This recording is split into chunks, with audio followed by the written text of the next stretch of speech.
So I've got a pretty basic video today. It's basically installing a ETC card reader. Now if you don't know what that is, it's like the Japanese equivalent of how their e-tag system works. So in Australia, in Sydney at least, you have the little barcode like RFID thing that sticks on your windscreen. When you go under a toll bridge, it reads it and sends you a toll. In Japan, there's this little box that you put your card in and it reads the card. So I'll go over here. Basically this is all it is. There's a little slot in the front where you put your card and then instead of reading the RFID thing, it reads the card system. The reason this I think is cool is every single car in Japan pretty much has one of these. One of the things I remember most about Japan, noisy Commodores, one of the things like that sticks in your head is every time you turn the rental car on anyway, or most cars, these talk and they tell you please insert card or card is inserted, good to go, or whatever the hell it says. And it talks Japanese and it's always the same like girl talking voice. And so I wanted to put one in my car in Australia because it's just a nice touch that makes you feel like you're on holiday pretty much every time you start the car because you get the ETC card reader talking to you. Now these things are really hard to buy. I'm not sure why, because I thought all your information was on the card, but a couple of times we've tried to buy them from Up Garage and stuff, and the guy behind the counter said we can't buy them unless we have like an account and a driver's license to change the details of who owns it over, so they must have some sort of internal like memory of who owns it. Luckily, one of my friends, Shige, we met him a while ago because he's actually drifting this Civic, and now he drifts this 180, but a while ago he messaged me and said, oh, I'm buying a new like daily, do you want my old ETC card reader? Because he knew I was trying to buy one. So I was like, sick. So he sent me this one, it's the old one out of his car. I'm just going to run through a quick video of how to put it in. So they're pretty basic to install, they're pretty much just 12 volts. I'm going to put it in my 5th gen Prague, that's my daily at the moment. I was thinking of putting it in here just because it looks cool being in the center console, but I do like put stuff in this space. So I think I'll stick it on this side, underneath where the cruise and where the sunroof would be if I didn't have the pleb model. It doesn't quite fit in. I don't know if you can see, it doesn't quite fit in all the way, so I'll cut the back out of this little pocket. And I don't think I've ever actually put anything in this pocket anyway, so it'll be right. And I'm going to stick it, I'm not going to stick it on the top, I'll stick it on the bottom because the little speaker's on the top, and I think if I stick it flat to the top, it won't have, like the sound won't come out very nicely. So all I gotta do is work out how to get this thing out, which obviously doesn't just unclip, and then we'll work from there.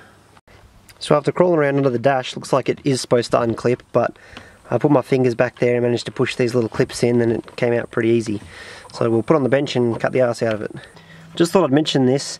You see this a lot on OEM stuff, like I'm sure you've noticed when you've pulled your head unit out or whatever, all the plugs under the dash are covered in foam. This is to stop all the plugs and things touching it making like rattling noises and stuff in the dash. So you'll see things like a Civic, in the Honda range anyway, don't have much of this sort of stuff. But then something like my Legend and my Vigor, everything on the inside of the dash is covered in foam to try and keep rattles and noise and that down. I think most manufacturers would be like that. The higher up the model range you go, the more stuff you'll see will have this foam around it to stop vibration noise. Fits all the way through now. I do prefer how it looks stuck at the top like that, but I'm going to lose the speaker, so I have to put it at the bottom. I could put it upside down, but I think it's a bit retarded if the writing on it's upside down, so we'll be sticking it on the bottom.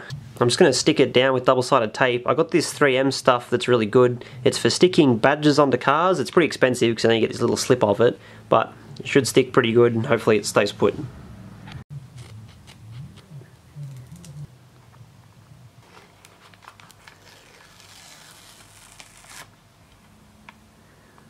Make sure it's straight.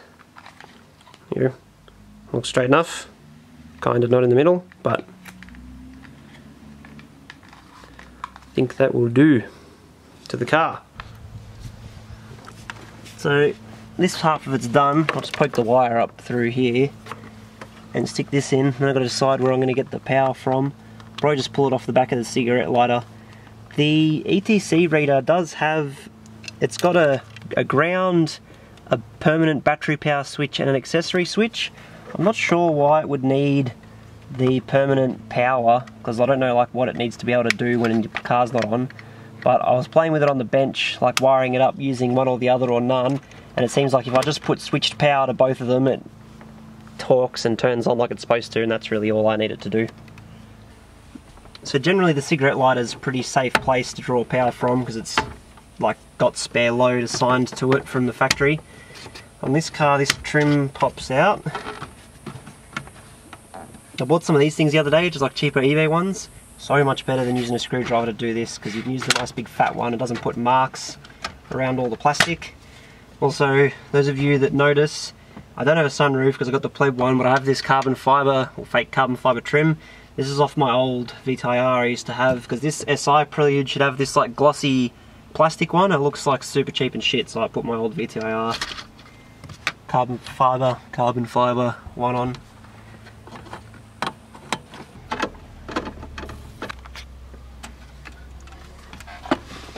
So this is the loom for the cigarette lighter power. We'll attach the ground for the ETC has a little bolt thing on it, so we'll just bolt that somewhere. And then the permanent power and the accessory power I'll just put straight to the cigarette lighter power, because I'm not worried about having the permanent one wired up properly, seeing as I'm not going to be going through any Japanese tolls in this car. Alright, so this is what the back of the cigarette lighter looks like. Now on other cars it'll be different, but I know that for Hondas, the black one will be a ground, the white one will be power, and these two red ones going off on their own are for the little light that lights up the ring around the outside of it. I don't have my multimeter because I cooked it, so I've got to guess which ones, I know which one's earth and ground off the colours, but for the cigarette lighters, this outside case of it, where this black wire is riveted on, the outside case is always the earth, and you probably can't see down in there, the little pin in the bottom is always power. So without actually checking it, I can tell by looking at the cigarette lighter, the white wire that's going in the bottom will be the positive, and the one that's earth to this case will be the negative.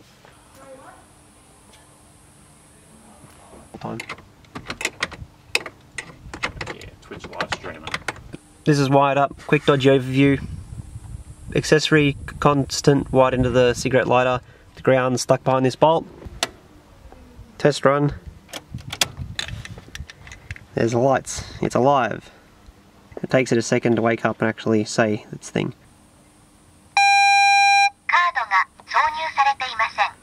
What's JDM?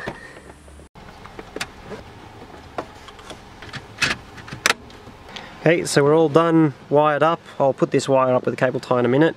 But other than that, it's in. Looks at it. I forgot it was still on. It's it talks when I turn it on. Sounds JDM. It reminds me of being in Japan because the car talks when you turn it on. If you're doing like a Japanese inspired build, like everyone always gets like JDM hang rings and with carbon leaf stickers and stuff, get one of these. This is like fine details that make the difference, and you can even put other cards in it, like this go-kart membership, and then it just sits there and beeps at you and tells you it's the wrong card. It just beeps forever, as if you wouldn't like to drive along listening to this constantly. Anyway, see you on the next video.